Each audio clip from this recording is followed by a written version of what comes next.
haddaan anigu qaabayn lahaa dunida qeybteenna qaxar iyo dhibaatiya malaa qulub ma joogeene qalalaase iyo may jireen qayladhaantani qabqab dhaafe waagii baryaba qiiq ma huriyeen qabiil laguma dhaateen dal aan qaadigii ahay. بسم الله الرحمن الرحيم الحمد لله رب العالمين وصلى الله على نبينا وعلى آله وأصحابه وسلم أجمعين. السلام عليكم ورحمة الله وبركاته. أدبان وفرح سنة هاي المرتدى قيمها بدل لين لا جوجتا iyo idinka dhamaantiinba wayna way yartahay goobtu sida aad aragtaan aad baa loo taagan yahay idanka alle way inoo ballaaran doonta insha Allah ugu yaraan kale inuu kuraasta badsanana imaka 3 bilood bay jirtaa maaxda aqoontu 3 bilood waxa ugu baw dheer waxyaalaha aynu qabanno caweyska Hargeysa oo caweyskan aynu habeenka Jimcaha qabanno oo afarta habeen ee Jimcaha ama afarta Jimcaha bisha soo gala aynu Jimcaba dhinac u jeedinay. Jimcaha koobaad waa dhaqanka iyo suugaanta dhinaca soo qaabilsan waa caawo kale. Jimcaha soo socdana waxaynu u bixinaa aqoonta guud iyo fikirka aqoon-yahanka oo aynu dadka takhasusaad kale qof kamid ah aynu soo casuuno bal hadda inuu takhasuskiisa maadayna anfacaysa inooga faa'iideeyo. habeenka saddexaad Jimcaha saddexaadna waa dood wadaag waa howlaha badan iyo dhibaatooyinka badan ee dhulkeena ka jira iyo baahiyaha badan dhulka ka jira bal in dhibaatadana laga doodo xalkeeda laga doodo aqoon isweydaarsi wanaagsan la sameeyo. habeenka Jimcaha afraadna waxaynu kusoo khatinaa bisha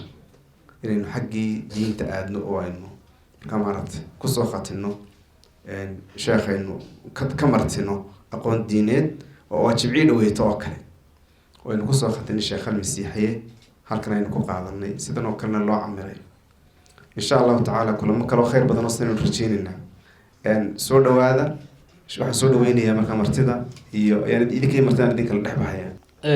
uu mahadsan yahay qoraa Cabdibashiir sida fiican oo inooga warbixiyay maaxda aqoonta iyo madashan aynu caawa fadhina siday tahay anigu waxaan inoo daadihin doonaa barnaamijka waxaan idin xidhiidhin doonaa waxaana inoo faahfaahin doonaa abwaabka weyn ee aynu caawa martida u nahay Axmed Yaasiin waxa kale oo isaguna dhextaalka aynu siin doonaa kelmad abwaan Cabdishakuur Burco waxa kale oo isaguna inoo soo socda tix halabuur daayar oo inoo tirin doona tix qiimo leh inoogula luuqeyn doona si ay dhaxantu inooga sii duusho markaas Axmed wuxuu inoo qaabilsanaan doonaa falanqayn suugaantii hore waxtarkeeda qaybaheeda isaga mowduucaas aad u la faguri doona anigoo hadalka ku dheeraanayna haddii aan idin baro Axmed Yaasiin imisa jir baad ku qiyaasi leedeen waa ninkan muraayada xidhanay 1987 tobankii bishii 10aad shanteedii ayuu ku dhashay Abuuriin oo kamid ah gobolka Maroodi Jeex gaar ahaan Hargeysa galbeedkeeda ayuu ku dhashay waxbarashadiisii hoose dhexe ee wuxuu ka qaatay dugsiga la Macallin Daawud TC Sarana wuxuu ku qaatay Daybguray intaa kadib gobolka Axmaarada jaamacadda Gondar buu galay dawadna isagoo halka dhigta ayaabay waxbarashadii adigu duruuf u saamixi weyday caafimaad amarka Ilaahay uu joojiyay dib buu Hargeysa ugu soo noqday marka xilligaa waxbarashada wado macallin buu ahaa suugaanta dhiga ilaa imkana sidoo yahay dad badan ay ku hayaan taariikhdiisa waqtigaas macallin buu ahaa markuu secondary ka baxayba dabadeedna uu ka yimid Hargeysa yimid suugaantii buu sii dhigay haddana tigtiguu markaa ka dhameystay jaamacadiisii intaa wixii ka dambeysay wuxuu u go'ay suugaanta ururinteeda dhigisteeda iyo qaybaheeda kala duwan ilaa imkana uu ku dhex jira dugsiyada wax ka baray waxa kamid ahaa amba ilaa imka wax ka dhigo waxa kamid ahaa Quulo Aadan Daybguray Faarax Omar Nuuruddin iyo kuwa kale oo laga yaabo Gandhi inuu ku jiro baan jecelahay markaas qaar aan ka tagina way dhici karaa marka waa macallin suugaaneed intaas baan taariikhdiisa idinka sheegi karaayo kooban daadiisana waa idin sheegayo halkaas baad kala goosan doontaan markaas waan soo dhaweynaa Axmed Yaasiin mar labaad iyo mar saddexaad la soo dhaweeyo barnaamijka isaga inoo falanqeyn doona Axmed Yaasiin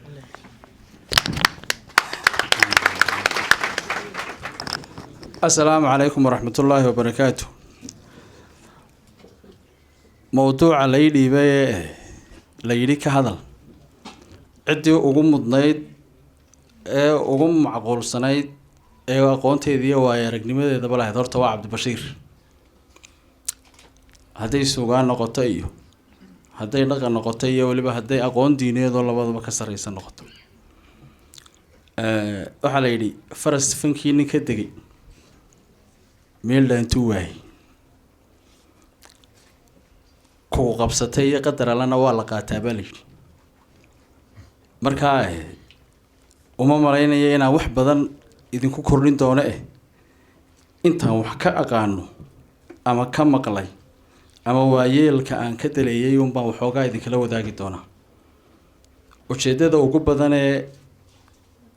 inta badan in dhaqankeenii iyo suugaanteenii iyo sooyaalkeenii laga hadlana ujeedaa ka dambeysa in wanaagsanna uu lahaa in laga wanaagsan yahay oo aada u yarna uu lahaa tixbaa waxaad tiraa taariikhda wax loo bartaa dhacdada loo baafiyaa tagtada loo baadhayaa garaadku inuu bogtaa abkaa budulku ka tegay intuu ku badhaadhay iyo intii baasaha lahayd si aan bari loo qaldamin noloshaa hore baadhideedii wuxuunbaa looga dan leeyahay intii wanaagsaneedee horena in wax badan laga qaato ta maantana in tagtada lagu dabaqo intii turxaanta lahayd ee halkaa hore naga soo raacdayna in la iska hufo la iska raadiyo la iska haadiyo la iska reebo Soomaalida iyo sooyaalkeeda marka laga warramayo habdhaqankeeda horto waa bulsho reer guuraaya oo xoolo dhaqato ah oo iyadu markaad dhinacyo badan oo nolosheeda ka eegto hadday cadaalad tahay iyo hadday isku tiirsanaan tahay iyo hadday wax isasiin tahay iyo hadday run sheegnimo tahay iyo inta badan sifaheedii wanaagsana waxaan markaa unugga ugu yar ee wax laga bilaabo ayaan ka unki doonaa ilaa la yidhi haani gunbay ka tolontaa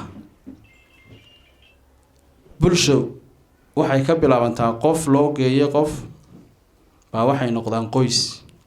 qoys loo geeyay qoysna wuxuu noqdaa qaran ama bulsho qoysku siduu u dhismo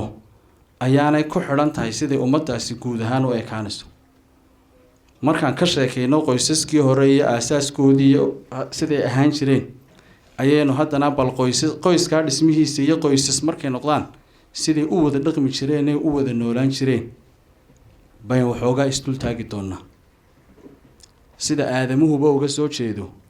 abuurkii aadan iyo xaawa bulshadeenaasina waxay ka unkantay qoysas iyo odayaal marka hore qoyska la sameynayaba intaan looba qalab qaadan ama intaan u dhismin ballaysinkiisa iyo baadidoonkiisa horta waqti qaadan jiray gabayga Cabdikahir waxaa ku jirtay marka horeba guur waa milkiyo maarsi kale waaye ragga qaarse uma meel dayee way iska mehershaayay anna waxaan ka miidhaa halkaan lagama suugayni haddaan lala mashaawirin tolkaa adiga oo maal leh qofkii keligii maalootiyaa meel xun waa u halis markan deedna sidii taladu ahayd ayaan ka sheekayna bal waxaa barbar dhigi doontaan ka aan maanta u joogno inanku markuu yar yahay iyo inantu markay yar tahay labadaba barbaarin baa marka hore la bari jiray qoysku xoolaha loo diraya iyo hawsha qabanayana waxa la inanku markuu afar jir yahay ayaa maqasha loo diri jiray inantu markay 3 jir tahayna hooyadeed xansaska dabka lagu shido ee lagu huriyay u dirin jirtay inankana waxaa lagu barbaarin jiray nolosha dibadda xoolo raaca xanaaneynta dhaqidda inantana waxaa lagu barbaarin jiray aqalka iyo wax ka qabashadiisa iyo adeegiisa deedna kaa xoolaha maqasha dibadda loogu diray baa hadduu dayacaad la yimaado ganaax lahaa deedna heesta ay xoolaha ku raacaan maqasha ugu yaryar bay ku jirtay ahoy dayoy heedhe daya faaraxay heedhe faadfaatisoy heedhe waa lay dilayaa waa lay dabayaa maqashaa dareeraysa ii daadayoy heedhe wuxuu ku baraarugsanaa waxa uu loo diray haddii uu ka soo bixi waayo habciqaabeedku leeyahay. inanta marka ay hawl qabanayso hooyadeed waxay ku barbaarin jirtay inay iska yarayso waxa la cuno. dabadeedna way ku jirtay hooyo inanteedii la hadlaysaa naamiyaanan ku odhan hooy cadkiiyo caanaha yarayso riyaha ceesaanka maal. inay laakiin firfircoonaatay xishood iyo afgaabni iyo asluub yeelato iyadoo lagu waaneynayo baa iyadoo dee yar loogu heesayaa go-doy gaba dhalateeya gayaan baa reerka jooga fardiyo geel bay wadaane go-doy gobonimo sameeyo go-doy gaagaabi hadalka. hanaanka xurmo iyo afgaabni iyo asluubeedna waa lagu barbaarinayaa cunid iyo cabidna inay aada u yaraysataa la faraya. inanku markuu maqal raaca ka gudbo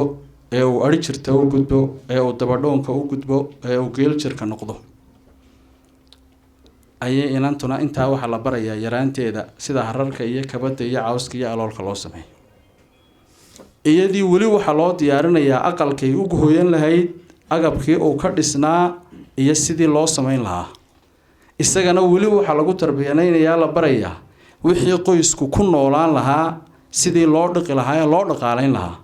ilaahay qur-aanka wuxuu ku leeyahy arrijaalu qawaamuuna calaa nisaa soma qawaamada waxaa ka mid a dee nafaqada. haddaanu ninku sidii wax loo dhaqaalaysanaya loo dhaqanaya loo tabcayayba garanayn hadhow toole inantan uu soo guursaday maxay cuni maxay cabbi. nin guun xuseen lo odhan jira baa wuxuu maqlay in adeerkiioo askari ahaayoo aan geel lahayne laakiin mushahar ku shaqayn jiray inuu gabadh u geed fadhiistay. dabadeetna waxaa lagu yihi guunow hebel gabadh buu doonay. deedna wuxuu oo geelba muu lahayne haye mushaharka ingiriisku u deeqaataayoo deedna gabay buu tiri uu leeyahay nin guursaday asaan geel lahayn kuga muxuu yeeli gaadiid muxuu raran talow gacal muxuu taaran maxaa gabadha yarad looga dhigi waa gob camalkeedi goosarada maahiya harguhu waysa soo guriye gashiqaatahaan maan lahayn gaalku wuu xidhiye gaaleef miyay tuman hadday inantu gaajooto. haddii shaqada laga eriyo waxay ummaddu ku dhaqanaysa ku intifaacaysay mabuu dhaqane hadda gabadha baahideeda ma iyadoo cuni mise iyada ma aragtay. deedna dadka waxay lahaayeen ay ku wada noolaayeen gaadiid ahaayee godol ahaayee haddii alla kuu rooyay ma kugub mudnaantii wixii qoys lagu dhiqi lahaa inaanu uba tabaabulshaysan. deedna marka horaa lagu barbaarinaya inanku inuu xoolo dhaqidiyo oo waata la yidhaha labaa xoolo dhiqi ogo 6 jir ul ka baqaya iyo 60 jir caydh ka baqaya. barbaarintaa inantu marka halka inanka lagaga barbaarinayo xoolaha iyo riciddooda iyo raaciddooda iyo nidaamkooda ayaa gabaybay waxay ku jirtay 12 jir markuu yahay in inanka lagu qiimeeyo wuxuu wiil 12 jir hadduu laali loqon waayo leeshaanka dirireed hadduu leebka ridi waayo marti leylkii soo dhacday hadduu luunka rogi waayo raganimo ludeed kuma jirtee liita ku ogaaday waa 12 jir. daymanka waxaa laga yaabaa malaha inuu 12 jirku iskriinka dhagaxa raadiyo nidaam horeyga dhammaan inuu yar haysta tababarku wuxuu ahaa wixii xilligaa loo diray oo dabadhownka markuu yahay adadayga nolosha iyadoo la baryaa markuu ardaaga geela yimaado ulatan waxa la yidhaahbaa geel jirka lagu soo dhaweyn jiray. ulatankanow ninkan baa la rabaa inuu nin adag noqdo dabadeetna geelan uu raaci doono ama gacan yaraha ka noqon doono dabadhownka ka noqon doono cul baa soo weerari doona warmaa la ysku gani doonaa rafaad baa iman doona inuu adkaysigeeda lahaado. deedna maalintuu adhiga ka yimaado ee uu ardaaga geela kowsado isagiiyo kii kasoo horreeyay baa subaxa marka geela lamaale caanaha la cabo la isu saari jiray. deedna waxaa la odhan jiray ulatama waxaa loo dhibi jiray 2 dhangadoodoo aan laf waxba yeelayn iyo jiidhe laakiin diirka aan waxba kaga tegin mid walbana waa la dardaari jiray yaa hebelow waana loo golayn jiray geela nimanka wada raacaya labadan ulaha la isugu dhiibayaa ma kala fogeeyo waa xigto markaa kan uu yimid ee qowsaarka geel jirka weyn qowsaar baa la yidhaha ninka geela dhaqa ee dhiciya ee u ooda ee waraaba oo waata mahmaahdu tiraa saddexaan saddex lahayni ma dhaqmaano geelaan qowsaar lahaynina ma dhaqmo tolaan qabaxla lahaynina ma dhaqmo adhi aan qowdhiidha lahaynina ma dhaqmo ninkaasaa odhanaya wiilkaa dabadhoonkaa haddii ina hebel uu ushaa ulatankaa kaa badiyo taa aan geela ku raacaan shanku ku dhufan doona dabka kulul caawana caana malihid labadii wiil baa loo golaynayaa mar walba waxaa laga guulaysan jiray ka ardaaga ku cusub waayo kan kale fiintu baa la yidhaha roobka da-ya kama oyda ka soo socda kasii oyda kan kasoo horreeyey isagu wuxuu garanayaa hadduu tan u adkeysan waayo hadhow kii uu u yimid ee geela la raacayay tuu ku dhufan doono labadayna way isu baxaan oo dhankadaha mid waliba ka kale ugama tudho ka ooya ama istaaga ayaa la yidhaha waa laga guulaystay deedna dee kii ay geela wada eegaya naxariistiisay ku xidhan tahay ama uu dhangadeeya ama uu iska dhaafaa laakiin maxaa looga dan leeyay adayg marka milatariga la tababarayo maahmaha ciidankaaba waxay tidhaahdaa dhididkaaga maalinta dagaalku wuxuu yare dhididkaaga maalinta nabaddu wuxuu yareeyaa dhiiggaaga maalinta dagaalka baa layidhi markaad askari tee tababar ku jirtay traininka maraysa haddaad aada u dhidido maalinka dagaal dhaco nin tababaran baa tahay oo sida xabadda looga gabaday iyo adkeysigeedii hawsheedii waxeed waa taqaanaa laakiin haddaad tababarba geli weydo oo maalinta nabadda dhididkaagu yaraado maalinta dagaalka dhiiggaagaa badan doona marka waxaa inankan ulatan loo sameynaya hawl iyo adaga loo gelinayaa waaba haddii geela lasoo weeraray inaan u cararine inuu wax ka dhiciyo oo hooyaa wiilkeedii yaraaya ay ku sabaalinaysa leedahay waxay leedahay iyadoo inankeeda u heysaysaa haddaad gaadhidood gabowdo haddaad geeliina raacdo hadduu guluf kugu yimaado mar unbaad ku ilahayde guntoo geela ha uga cararin ilow geela iyo noloshiibaa isku xidhani inantana haddaba haddii isaga adaygaa la marinayo inantiina maxaa la marinaya inantu iyadoo yar ayay hooyadu agabka sida loo sameeyo baraysaa dabadeedna way diraysaa dabadeedna tix bay kula hadlaysaa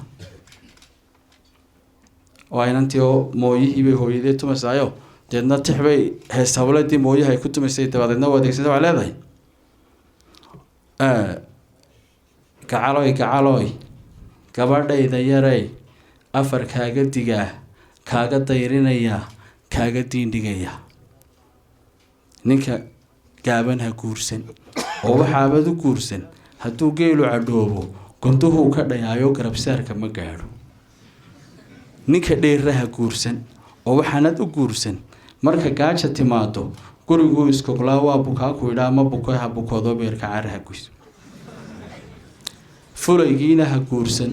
meel ficii ka tagoo weligii fadhiyaa foolxumuu ku sugaa geesigiina ha guursan marka geela la qaado gudubuu u ordaa goob xumuu ku dhigaa goblan buu ku badaa yay doortay maynanta iska joog ma odhan ninka waaxid yaqaan ninka weysa ku taal ninka weedha qabow ninka waalid u roon wadaad bay u xushaydanteedii ninka waalidkii u roon adna wuu kuu roonoon doonaa ninka waalidkii ku adagina adna wuu kugu adkaan doonaa haddaad weyda wiilka iska guuda dabnow hooyadaa u gargaar aabbahaa garab joog hooyadaa u gargaar waxaan ka wadaa marka qoyskii caynka ahaa gabadhina ay soo gaadho gadihii lagu guursanayay inankiina soo gaadho gadihii uu gabadh ku dooni lahaa mid waliba ka kale isagoo dardaaran la soo siiyey ayuu u yimaadaa oo inantu markay gashaanti noqoto lagu idhaaha heblaayoy guur waa kole u kaadso inankana waxaa lagu idhaahdaa dhabanyeelkii gabadha qashale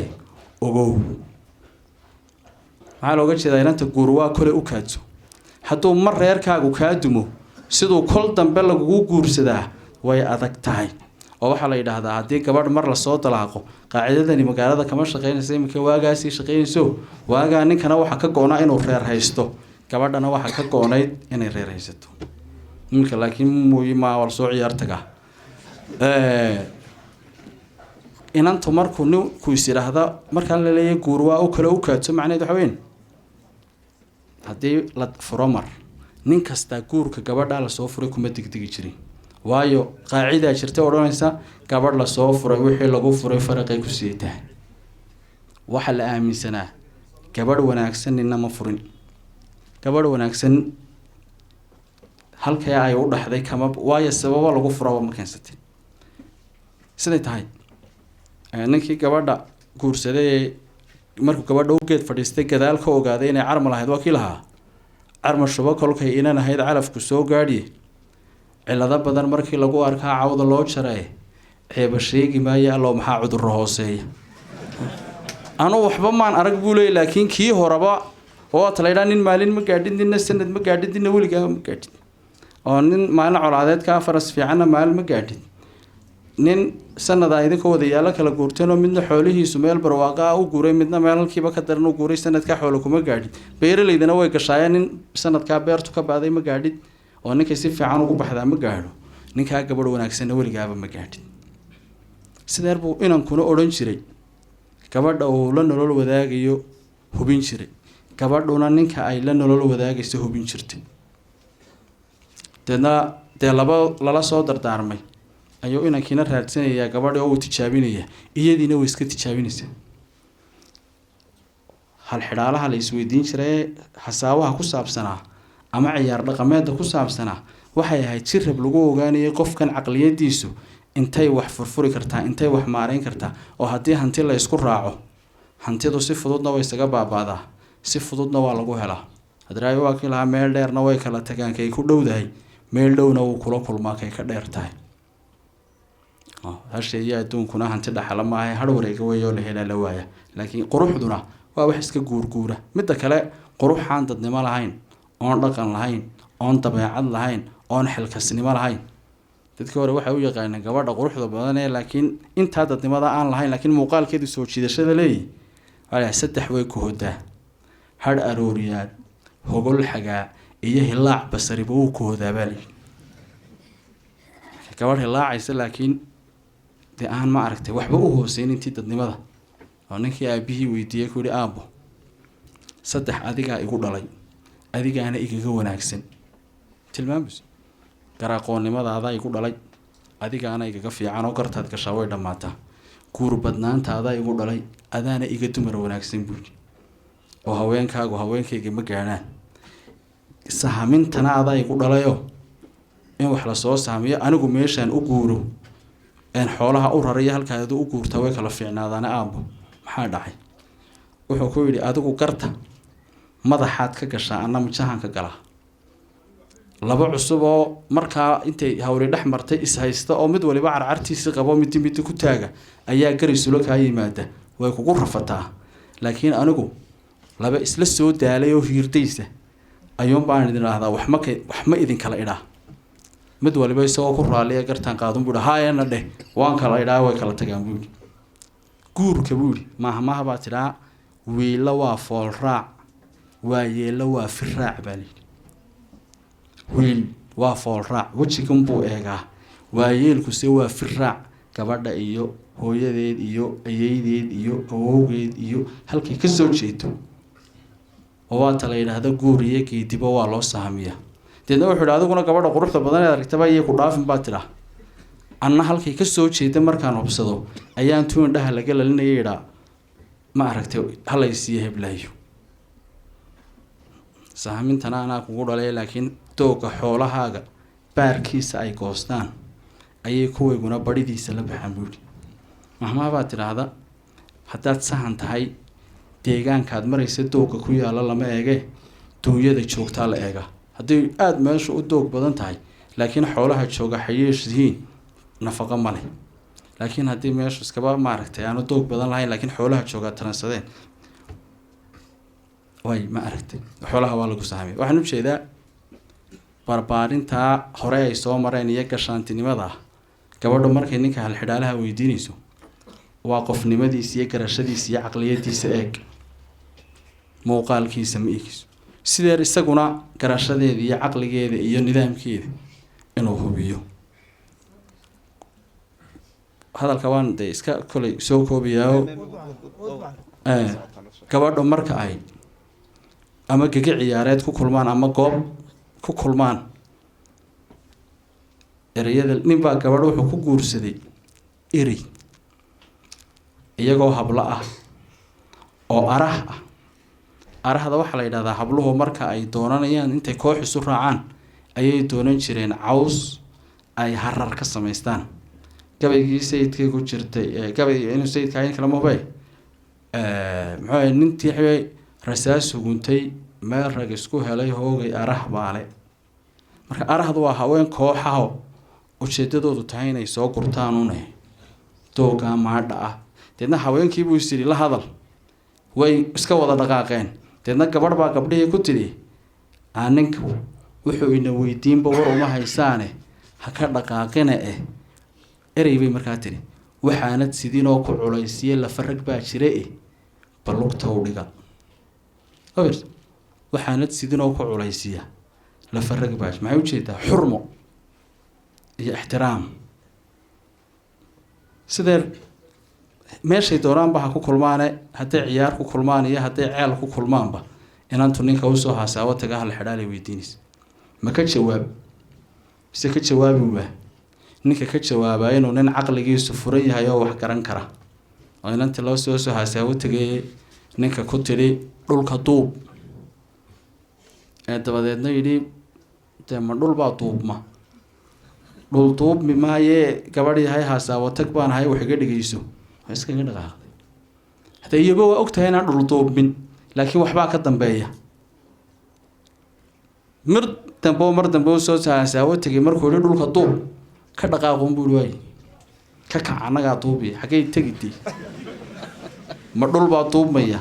jawaabtii way heshay markaa oo dhagaxan soo dee ninka caqligiisu soo jeeda odhanaya dhagax maartay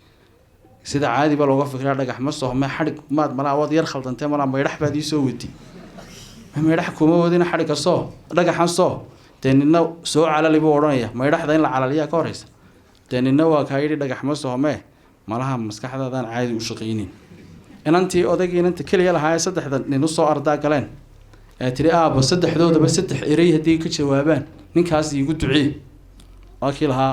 waa tii 3 weydiisay waxaad soo weydiisaa geel xeradii iyo rag gogoshii iyo garow iidaankii. 2 nin isku jawaabun bay noqdeen. geel xeradii dee waa oodoo loo dheereeyay, garow iidaankiina waa subag iyo caano, rag gogoshiina waa darmo si fiican loo goglayo ma aragtay wanaagsan. midi markuu intaa yidhi kii kale la weydiiyo yidhi waa intaa hebel sheegay ninkii kale si aan ahayn buu uga jawaabay wuxuu yidhi geel xeradiina waa rag adag oo haya iyo tol lagu dhex dhaqdo. gabayada geelay ku jirtaa sangeef faras xoog labaa lagu dhaqaa iyo geesi fool adag. xero kasta haddii loo dheereeyo ragaadiga la joogin ma garow iidaankiina waa qofkaa jow haysa sii geel rag gogoshiina waa godob la-aan. intaa in la-egba habluhuna hees ciyaareedda ku weydiin jireen nimada oo inantii inanka ciyaartiisaga heesay waa tii weydiinaysay waxaan tiro 10 ka gaadhayno tarmaynin tegaynin taa ii sheeg. waa kii dabadeetana ku lahaa waxaan tiro 10 ka gaadhayno tarmaynin oon tegayni waa 7 ayaamood. dadkaas way naga maskax furnaa baa isla waxaan tiro 10 ka gaadhayno tarmaynin oon tegayn. marka la hal xidhaala waxaan muuqan meel la kaa jirin oo muskeena ku meeray maad garan. waxaan muuqan meel la kaa jirin oo muskeena ku meeray waa mawd buu waa geeridii. labaduba waxaan isu weydiinayeen waa ninkuna inuu helo reer raandhiisli gabadhuna hesho mid lamid ah. waxaa kaloo jirtay markay isa soo guursadaan gabadhana waa lala dardaarmi jiray ilaa horaa loola dardaarmo lagu guur waa kalow kaadso kii ay kolka ku tashataa u yimid inanta hooyadeed way la dardaarmi jirtay aabaheedna wuu la dardaarmi jiray. deedna wuxuu odhan jiray heblaayoy gabadhi ama guriga ninkeeda ha ku asturnaato ama god aakhiro ha ku asturnaato. macnaha waxa weeyaan gurigaa maanta laguu guuriyey midha maydkaagu laga saara maahane nolol intaad kaga soo baxdo annaga iyo meel kale toonna tegi maysid.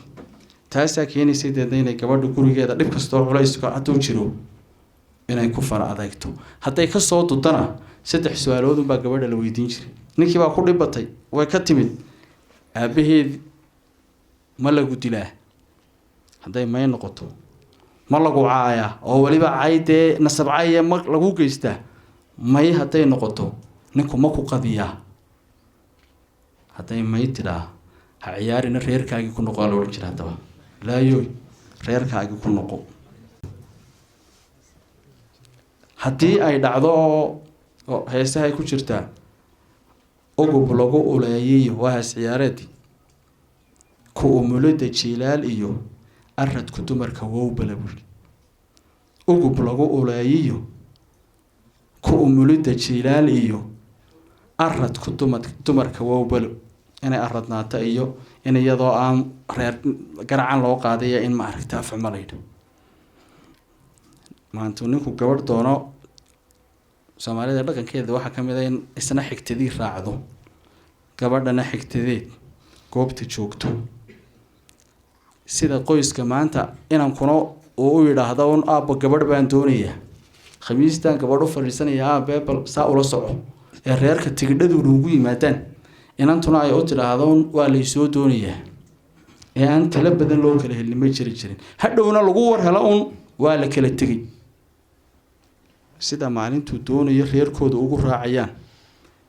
ogabay qoyska iyo jiritaankiisa xataa sida sharcigeenu islaamku ina farayo markay ninkiya gabadhu isqabtaan in loo saaro 2 qof oo dhinaceeda oo nasteex ka talinaya iyo 2 qof oo dhinaciisa wanaag ka talinaya maanta laakiin inta waxaaba la isla gaadhin baad ku waraysaa warheebal caruur misaa jooga hooyadoodba ma joogtay oo inantii maxaa ku dhacay waa tii reerkoodii ku noqotay oo cidba ma u sheeg xataa aabihi inuu maqluun baa laga yaabaa gabadha waan kala tagay inantiina reerka way ku soo noqotay bariga ma jirin laakiin ninku maanta gabadh soo doonto sida loo soo raaco ayaa maalintuu furaya looga tala gelin jiray odayaashu caban jiray dadna ninkii inankiisa soo cawday aaba gabadhii waan afgaran laayo waxaan isleeyahay iska fur maxaa gabadha ku aragtay buu yiri dhaliilo yar yar buu sheegay dadna wuxuu yiri anigu hooyada 12 dhaliilood ayaan ku hayaa halka ku noqo buu yiraahdo 12 saddex waxyaalo ana ku qaba saddex aqalkeeda ku qaba saddex arigeeda ku qaba saddexna nafteeda ku qabtay inankiiba dabadeed notay waa ila isagu wuxuu sheegay wacaana kula daga waxba ma ahay saddex ana ku qaba oo guhaad joogta awil way canaanata garawshiya la'aana way igu dartaa geedka reebidna way igu dartaa canaan joogta iyo inaanay iiba garaabin markaan wax agaagsan la imaado iyo intaanu murmaynayn geedkii laga soo dareero saddexna aqalkeeda ku qabo ku soo kordhin la'aan iyo kashkaash la'aan iyo kelabid iyo korka eegid la'aan gurigeeda ku qabo kashkaashka waxa guriga marka inta la nadiifiyo la rusheeyo udgoon lagu shido ma kashkaashto kuwaanu ku aqal galay baa saaran waa duug korkana kama eegtee xoolaha halka maraya way cunaan saddexna arigeeda ku qabo tira la'aan dibadda ah tantooma xerada ah iyo tuuriya habeenkii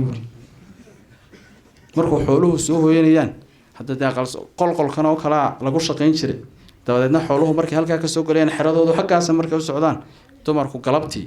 guriga waxa ay ku shaqeynayaan iyo agabkii waxaas ay guri jireen oo waata maahmaaw tira dumar laba u daranoo cirteed bogatiya casar seexata u daran kaxiga inay gabadhu mar horeba ka sii diyaar garowdo wuxuu xoolaheeda markay soo hooydaan ma tirisay inay qaar maqayn iyo inay qaar joogaan markay soo socdaana agabka ma sii kurtee tuuriyo iyo shiid bay kala hortagtaa xerada iyadoo ku jirtana hadduu neef jiidho tantoomay deebadeedna caloosha neef la tantoomayna dee waa ismarta saddex waxyeelana nafteeda ku qabtay hooyada wax loogu sheegay ma aqaanay gaada geel ka galgalin jecel gaada shafkan geel loo kordhi hooyada gaada geel ka galgalin jecel baal kitaabna ka biya nacab takar geel ka tufan nacab inta amarku u sheegay uu ninkii yaaban yahay ayuu nin la joogay yiri wareebel hadaa dhibaabad ku qabtaa ma iska dirtid saddex baan ku hayaa buulo saddex bay saddex ka taqaanaa ubadkeeda ubadada way ka taqaanaa waa waxa ugu yaray qof bini aadan lagu qiimeeyo horta qof miir qaba bade hubay ubadkeeda ubadada way ka taqaanaa arigeedana ariyaha kale way ka taqaanaa markay aragto way garataa awrkay raratana awrta kale way ka taqaanaa intaasaan ku hayaa sidee in qoysku dhisnaado tixba waxaa ku jirtay reerkaaga deganaansha iyo dulqaad baa lagu dhaqaa haddii dambe uu dhacana indhaha waa laga duwaa haddaad se ku daya tidhaa qoyskiina halkaa ku dumo adiye doqoniimada qoyska jiritaankiisa waxa ugu yar baa lagu hayn jiray deedna nin baa sidaasoo kale dee loo cawday ninuu adeer u yahay ayaa gabadhiisii uga cawdo oon aabihii noolayn sidii ninkii oo kale waxaan badnayn sheegay dee imika waxba lagu kala tagaa quraacdii bay hore u samayn weyday markaa arrimaha qoysaska qaar gasha dee waxaad odhan malaa ma aragtay xilkaasnimadii baa iska yaraatay seer wuxuu ku yidhi adeer gabadhaada wuxuu yidhi anigu waxaan rag ka yeelay waxaan dumar ka yeelay cidi kama yeelin waxaan rag ka yeelayna cidi kama yeelin wuxuu yidhi oo adeer rag maxaad dumar maxaad ka yeeshay wuxuu yidhi gabadh baan guursaday markii aan geed fadhiistee laysiiyey ee aan la guri galay waxay noqotay gabadhaan reerkii iyo nidaamkiisii waxba kaga fiicnayn xataa markii la guurayo soomaalidu dhaqankeedu way kala lahayd ragguna xooluhu kaxayn jiray dumarkuna aqalka intay furaan ay awrta ku raraan bay hogaamin jireen halkii la degayay marka la yimaado ragguna xooluhu u oodi jiray dumarkuna aqal soomaaliga dhisi jireen wuxuu ihi markaan arkay inaanay xataa awrka sidii loo rarayay garanayn agabka sidii loo saarayayna garanayn ayaa iyadoo curatay oo ilmihii markaa mar curada ayaan ku idhi anigaa awrka rari oo xoolaha iyo geediga isku wadiye ilmahaagaasun adigu dee ka adkow hagaag bay tiri buu yidhi dabadeedna awrkiiyo wixii baa raranadaa meel dhexe markaanu marayno aynu geedi maalin sawaal guurnay ayaan ku idhi bal ilmihii anna awrkii baan hogaaminayaa buu yidhi iyadna way ga dambaysaa bal ilmihii naaska sii alla unbay tiri oo halkii baan kusoo iloobay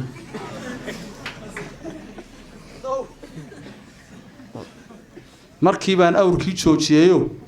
aan iyadii hogaankii u dhiibayo aan ku idhi geedkaa harhkiisa ha kala dhaqaaqi halkii baan dee dib usoo wiilkii yaraayo beerbararayo quraanjta kusoo ururtayo bahal ilaahay mici bahal ka nabadgeliyaan soo qaaday buu yidhi qoladii dhegaysanay oo maxaad ka yeeshay bay idhahdeen 9 dambe ii dhashay buu qiyaas 9 dambe ayay ii dhashayoo ninka dee ragguna aanu nin ka wanaagsani jirin dumarna hablahay dhashayna mid waliba mid dee ma aragtay gabadh lagu dherariya aani jir dulqaadka iyo usamirka iyo reernageynta ilaa xad baa ma aragtay layska xil saari jiray oo waata soomaalidu tiraa in rakaro ayuu reer ku dumaa maxaa looga jeeda in rakaro ayuu reer ku dumaa waa in yaruu u dulqaato oo indhihiisa ka laliya oo reerkaasi ku jilaaba ku burburo sidee qoyska iyo barbaarinta ubadka iyo bulshada hadduu qoysku sidaa ahaa bulshadu siday u wada noolayd baa isweydiinay qoysaskani siday u wada noolaayeen labada reeree dariskaahi siday wax isu dari jireen dadkan ehelkee wada yaala ee in adeerka iyo tolnimadu ka dhaxaysa siday u wada noolaayeen waa la yidhaha 4 buu tolnimadu ku taabagashaa dhiib eedhe iga dhici iyo iga dhowr baa layidhi ninkabay ku sifaynayay baa wuxuu idhi markay weerar iyo xoogtee la iswareemayo marka jeebku kaa weydaysan yaad waqaqa doonayso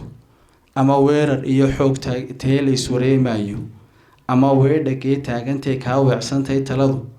waxtarka iyo hiilkaa cabdow loo walaalyahay waxbaa dhiman tolnimadii hadday weyda labadaas marka ii dhiibtani maalkii iyo muquunadii baa soo gelaya imika laakiin waxaa laga yaabaa inagu sidan magaalada loogu nool yahay wax badan baa qariban guriga dee geedhka weyn leh inaan reerka deriska ee ku xiga aanu xaaladiisa ka warayn aad fiirso berigaa hore laakiin waxaa jiraya waxa la yidhaahdo maal iyo maquuno oo isku xidhnaantay ka mid ahay ninka gabadh doonaya in loola geed fadhiisto lagala xoolo bixiyo ninka caruur xoolo aanu u lisa aanu hayn in hal maala la siiyo waxaa jirtay waxa la yidhaahdo weysha jimcaad nimankii aan xoolaa lisaan haysan xoolaa la siiyo hashaa soo maalo markay kaa qudha ii soo celi xataa ragga qaar baa dhaqan xun yar samayn jiray oo dee raggu isku wada mid maaha meelna cin wanaagsan lagama helaye ragga qaar baa waxay samayn jireen hasha ayay nirigta caanaha ka wada lisaan dabadeetana nirigta yari wadeecay u baktidaa teedna sheeka ah ninka waxaa ku caanana lama jeclaysan jirin in hasha in maal la siiyo deedna nin dhowr helaado horeo maal ahay oo la siiyey intuu dayacay oo caanihii nirigtii ka wada lisay hasha ay nirigtu jiqilayd ay wadeeca u baktiday nirigtiiba nin usoo doonto hebelow hal maala isii waana la isla yaqaanaa qalloociisa waa nin guracan deedna markaas buu ku yidhi shuruud baa ku xidhan maxaa ku xidhanoo hashaa iyo nirigtaasoo wada socda haddaad ii keeni doonto waan ku siinaya haddii kale hayga kaxaysan kayn buu yidhi waan kuu soo celini rag baa markaa la joogo war markhaati ka ahaada buu yidhi hay dee soomaalidu waxay tiraa bahal caydhin ma daayo ninna caadadii ma baajo xujaalaa lagu naaleysi jiro xujaale hashii markii uu kaxaystay nidaamkiisii unbuu ku fuliyey muddo kadib buu hashii oo gudhay oo nirigtiina baktiday keenay waroo hashii waa tani oo nirigtiina meeday buu yidhi tanaaban dirqi ku wadaa buu dee anigu tan kaa qaban maayo maalinkii aan baasha ku siinayay rag baa joogay arrin baynu isku ogeynay hashii baan rabaa nirigtii baan rabaa dee waa haddii laygu helo buu yidhi raggii buu u yeedhay dabadeedna geedka iyo gartahay noo haatay buu yidhi waa la garnaqsaday dabadeedna ninkii u hadlay xujaalaa ii yimid hal maala buu i weydiistay hebel iyo hebel baa joogay haddaad shuruuddaa ka soo baxdaan ku siin baan idhi dee waaye keen buu yidhi hashii oo keliyuu wadaa bilaa nirigi xeer beegtidu deedna waxay tidhi war xujaalow waxaa lagugu eedeeyey maxaad ka leedahay xujaalo wuxuu yidhi in sidaa uu sheegay ay ahayd anigaa marag ah ninkii inuu markhaati ugu furo u fadhiyooba iska kaca buuri anigaaban dafirsanayn oo hayee xujaale maxaad heshii nirigtii oo la socota u keeni weyday xujaalo uu baanay markay cirka roob ka weyday ay dhulka caws ka weyday candhadii hooyadeed caana ka weyday ilaahay caafimaad ka weyday wixii dhacayna ogeydeen buu ku daray shilaalkii dhahartay maxay ku noolaanaysaa qoladii guddida xeer beegtidii way is eegtay uun ereygii u dambeeyey bay ku dhegin wixii dhacayna ogeydeen ninkii hasha lahaynta saa loo egaalayay waa baltan in xujaalo ka qabo tan manaa isa siinta maalka iyo muquunada la isa siinayaa dhaqan habboonoo ninka caruurtiisa iyo qoysku inuu u noolaado tulniimaday ka mid ahayd ii dhiibtay ka mid ahayd waxisiida sida baa markay tahay lulashada subaga waxaa la samayn jiray waxa la yidhaha weysha jimcaad gugaa da-ay roobab fiican baa da-ay xoolihii way dhaleen dadku xoolo ma leh tixdaadaawi maxaa ku jiray dadku ruux sabooloo saranseer ku raagiyo gurya sama mid yaaloo sid ka dhalay ku maaloo helay sayr maweydiya laba kale setroon baa subax noolba jooga labadaa kale setrooni iskumay dul noolayna way wada noolaayeen sibay noloshu u wada saameynaysa deedna marka uu ku gudooyay xoolaha la wada maalee subagala beeshii meel taalaba dumarkoodu intay isu yimaadaan waa marka iyagu lushaan caanahood ay kayd dhigtaan ayaa la odhan jiray horta imise qoysoo aan lulan baa inala yaala deedna waa lasoo sheegi jiray intaasoo qoysoo lulan baa inala yaala maalin kasta oo jimco ah intay dumarku isu soo baxaan ayaa subagay lulaan maalinba qoys la siin jiray qiyaas maalinba qoys ayaa la siin jiray deedna waxaa la odhan jiray waa weysha jimca wixisa siinta waxaa ka mid ahaa in xataa hadday marti socoto ay timaado aan meeshaa beeshaa aanay ku qadin. deedna waxaa jiri jira xoolo la odhan jiray qaraamaad. dadkaan xoolaha lahayn marka laga fuudh yeelo waa daba fiirso ayaa qaraamaad iyo dhiisha dhowrto wax la odhan jiray la dhigi jiray. reerkuwa subaxii iyo habeenkii markay reeraha xoolahooda lisaan ayaa dhowr kuray la diri jiray. deedna inta hadhuubyo loo dhiibaa la odhan jiray orda oo qaraamaadkii soo ururiya. deedna caanaha waxaa la siin jiray ciddii iyadu aan lulan. deedna markii la magaaloobay iyadoo Hargeysa la joogo ayay laba nin oo reer Hargeysa ah oo iyagu magaalada yimid oon xoolo lahayn ayuu mid ku yidhi hebelow roob weyn baa reerihii ka da-ay inakeen aan caana doonane. labadooda midna xoolo ma leh. deedna kii lagu lahaa inakeen baa gabayu tiriya waxa ku jiray qaraduug cir weyn baa ka da-ay ina qaliifoowe qaban maayo reerii anaan qaalma ku lahayne qaraamaad intaan dhami lahaa qaadku hay dilay. ana qaraamaadku waxa weeyaan caano loogu talageliyay dadku ha kala xoolo badnaadaane cunidii iyo cabidda way ka sinaayeen. markay gar noqoto cadaaladda iyo samaynteeda way ka sinaayeen. markay colaad noqoto isu raacideeda way ka sinaayeen. waa daba fiirso sidee bay ku jirtayeen in walaalkaa magta la bixi walaalkaa maragga ku fur magtana la bixi. waa habdhaqanka Soomaalida. maxaa loo jeedaa magta la bixi maraggana ku fur wuxuu xun u sameeyay ha u qarini. marka gar la isugu yimaado maanta markii la magaaloobay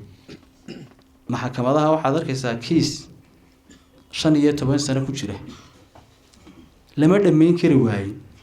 barigaaba garta gar ugu adag geediye labay ku dhamaan jirtay.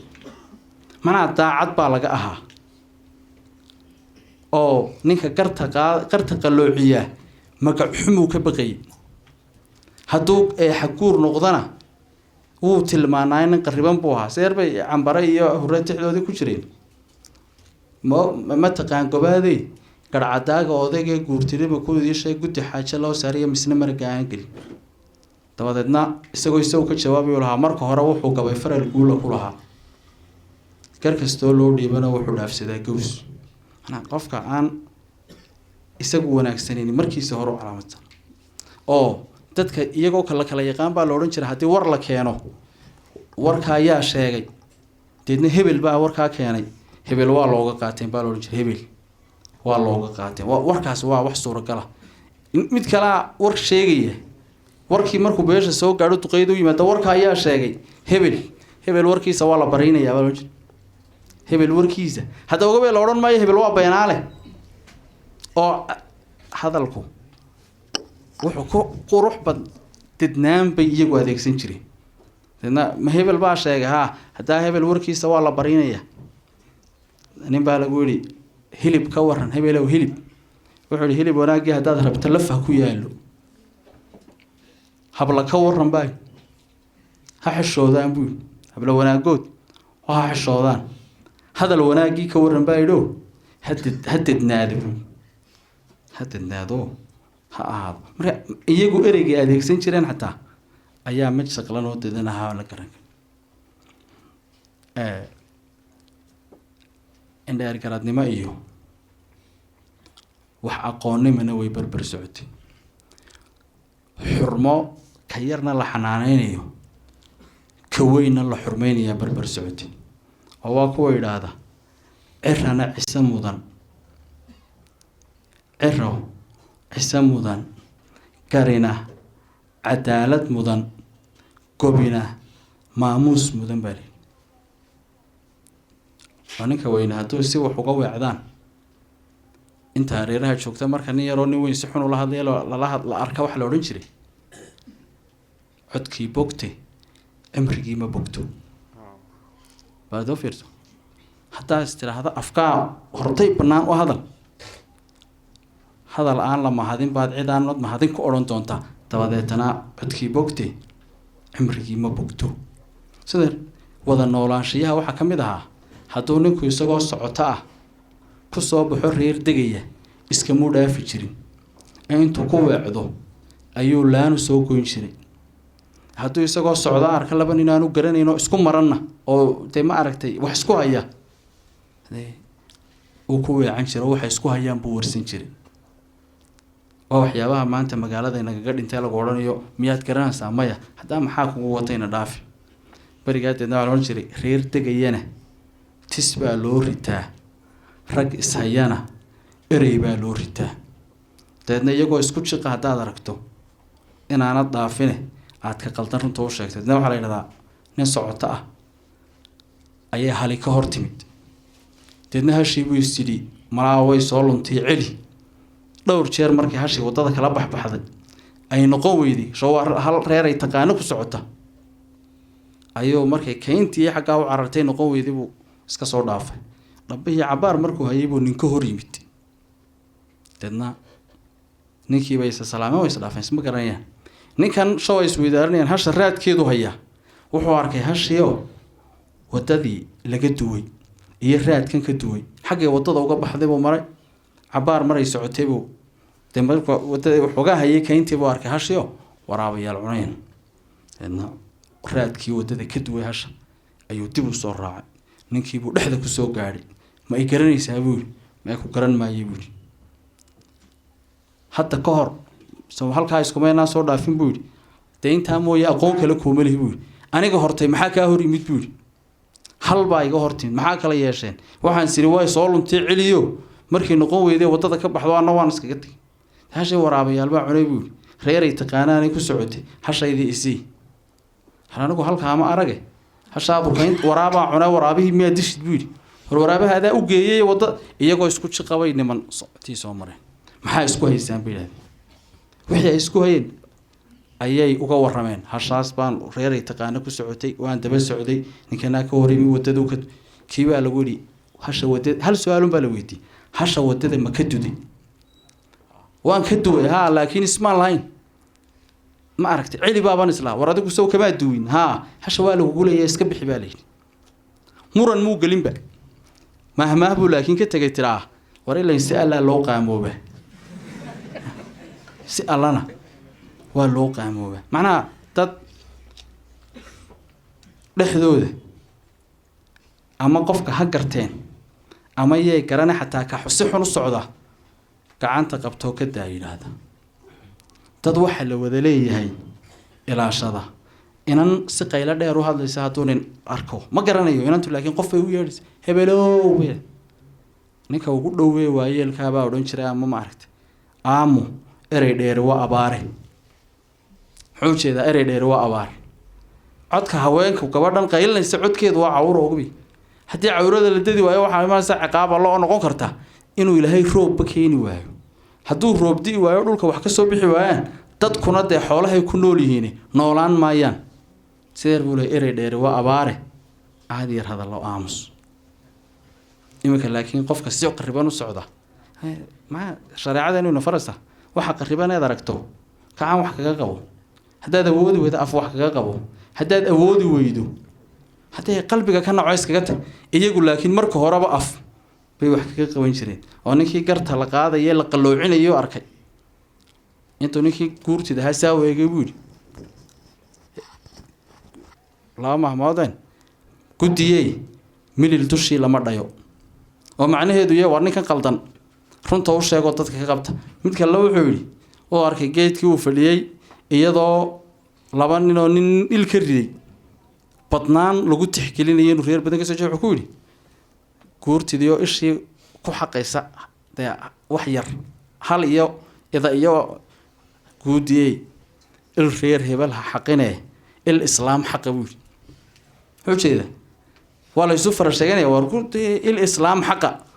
macnaha kelmadii xaq ahayd buu ciddeedii sheegay laakiin maanta kelmadan maxaa iga gala iyo waa iska caadi iyo dadka waxaa loo qaybin jiray 3 isyaqaan ummad yaqaan iyo intii yaqaan bay nin waa isyaqaano waxaa isyaqaan iyo intii yaqaan mid keligii baa naftiisa yaqaana maca reerkiisa iyo qoyskiisa wuxuu ka daneeyaa way yareed. midna waa inti yaqaanoo intanuu mas-uulka ka yahay iyo reerkiisa lama dhaafinayn. midna ummad yaqaanoo nin dadka si guud oo waa ninka isagoo geediya goor gabalku u dumaya kusoo baxaya geed dabadeedna isagoo adhigiisii iyo xoolihiisii ay geed ood iyo xero laga guuray lagu xareeyo midna aan lahayn dinta guud geedka u ilaalinaya. odhanaya geedkan cid inooga baahi badan baa jirtay aabba xoolaha afarta dhinac ka fadhiista caawo dabka ga shida oo inta geeda kale la helayo kan ha goynina oo waxeerinaya. dadkeena waxay ahayn wada noolaanshiyaha guud marka laga tago dad deegaanka aqoon u leh oo dunyaday dhaqdaan aqoon u leh oo dadnimadooda aqoon u leh oo qofka markay arkaan wuxuu soo wado wejigiisa ka akhrista. haddaba fiirso dad ereyga la yidhaahda dhadhamiya xilligii qolada saanacdaalayaasha u horreysay waddanka yimaadeen baa layidhi ayay laba reeroo wax isku qabtay odayaashoodii xafiiskii yimaadeen qolada gaal ee ingiriis. deedna show qolaa ninkii turjumaanka ahaa wax u laabtay oo tidhi qoladani ma garanayaan afkee ku qalooci. markii xafiiskii la isla yimidee qoladii hore wax bixisay ay waxoodii marsadeen ayuu qoladii kale hadalkii bilowday. turjumaankiina hadalkii wuu rogisho wuu uga bilaabay adigoo marka horeba inaanu iska kaa saarna ahayd dalka iyagana xoog ku jooga inaad noo garqaadaaba horta qalad ahayd. dee miisas waaweyn oo may dhexayna waa la isur fadhiyey kii caddaankaabaa dee intuu iskala jiday indhaha ku dhuftay ninkii hadlayay. waayo ereyadan bu marta dee laga leeyay uu leeyahay adigoo markii horeba waddankayga xoog ku haysto dagaal lagu kaawo. odaygii la dhirbaaxay suuq ma odhan laakiin hadal baa ka soo baxay ahaa afkaa laygu dhirbaaxay kaygii maaha. afkaa laygu dhirbaaxay kaygii maaha. dee wuu ogoobay wax lagu dhirbaaxaba ma odhanay si wanaagsan oo asluub luu hadlay laakiin wuxuu gartay markiiba halkii wax iska bedelayn. dad dareenka la xajiqeeyo markay wax arkaan iyo ujeedada ka dambaysa si fiican u gartay ahay mar walba inay xalka dhinaca saaraan oy wada noolaashiyaha hagaajiyaan aftahamadoodaad ka garanaysa. mawduuca laynoogu talagalay waa suugaanta iyo dhaqanka. haddayna isnidhaahno deedna dee dhaqanka sii wada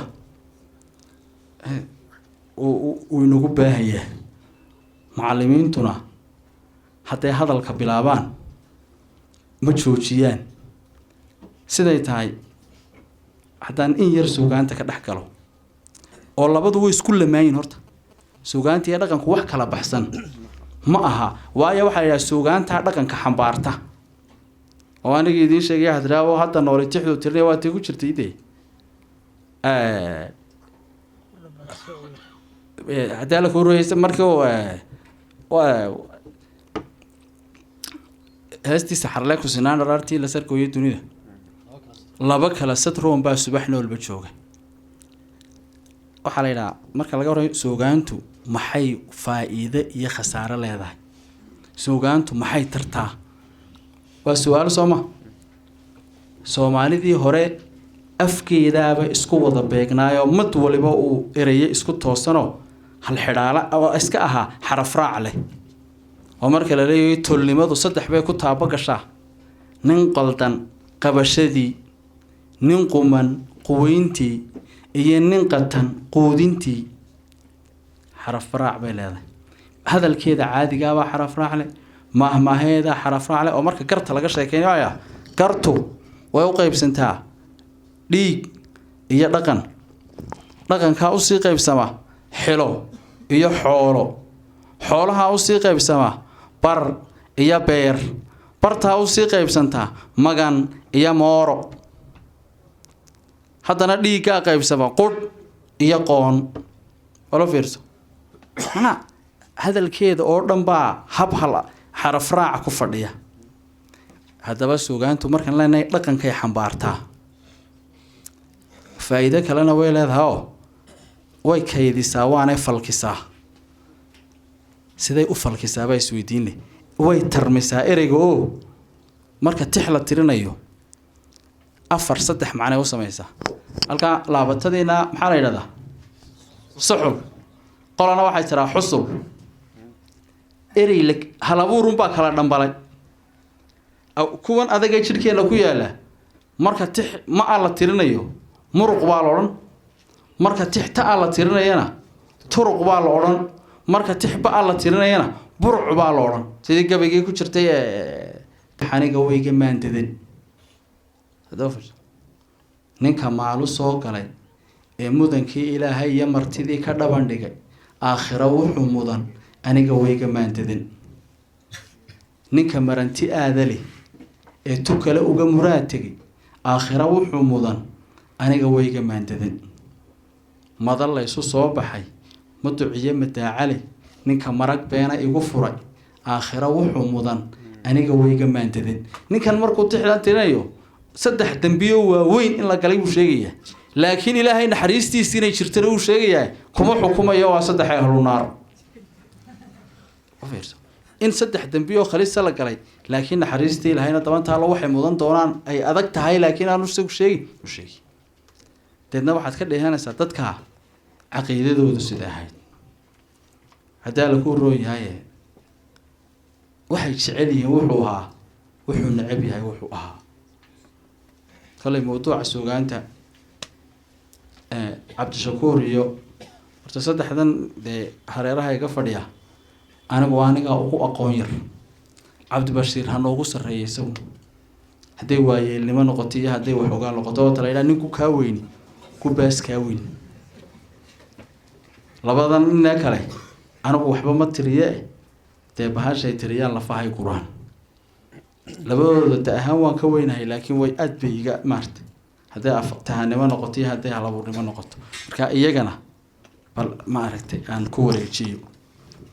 haddaan anigu qaabayn lahaa dunida qeybteenna qaxar iyo dhibaatiya malaa qulub ma joogeene qalalaase iyo may jireen qayladhaantani qabqab dhaafe waagii baryaba qiiq ma huriyeen qabiil laguma dhaateen dal aan qaadigii ahay